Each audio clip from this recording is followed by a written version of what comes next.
Chapter 43. Then Adam and Eve were afraid and stood still.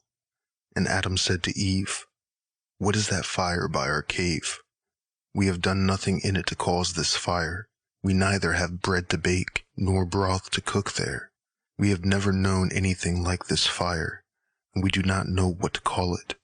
But ever since God sent the cherub with a sword of fire that flashed in his hand, and had lightning coming from it, we fell down and we were like corpses from fear, and we have not seen the like. But now, Eve, look, this is the same fire that was in the cherub's hand, which God has sent to keep the cave in which we live. O Eve, it is because God is angry with us and will drive us from it. Eve, we have transgressed his commandment again in that cave, so that he had sent this fire to burn around it and prevent us from going into it. If this is really the case, Eve, where shall we live, and where shall we flee to be away from the face of the Lord? Since, like it is with the garden, he will not let us live in it, and he has deprived us of the good things of it.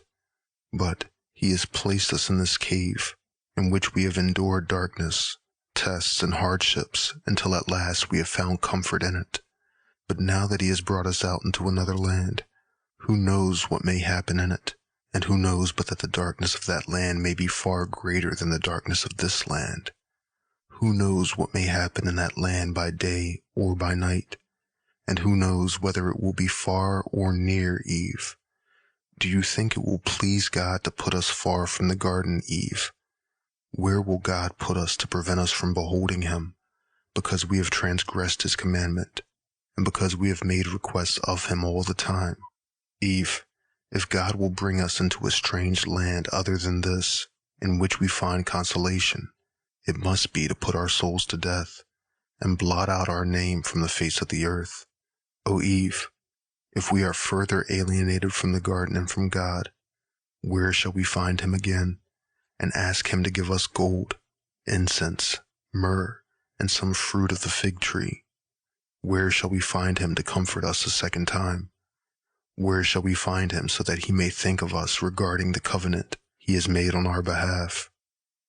Then Adam said nothing else more, and they kept looking, he and Eve, towards the cave and at the fire that flared up around it. But that fire was from Satan, for he had gathered trees and dry grasses, and had carried and brought them to the cave, and had set fire to them, in order to consume the cave and what was in it, so that Adam and Eve should be left in sorrow, and he should cut off their trust in God, and make them deny him. But by the mercy of God, he could not burn the cave, because God sent his angel to the cave to guard it from this fire, until it went out. And this fire lasted from noon until the break of the next day.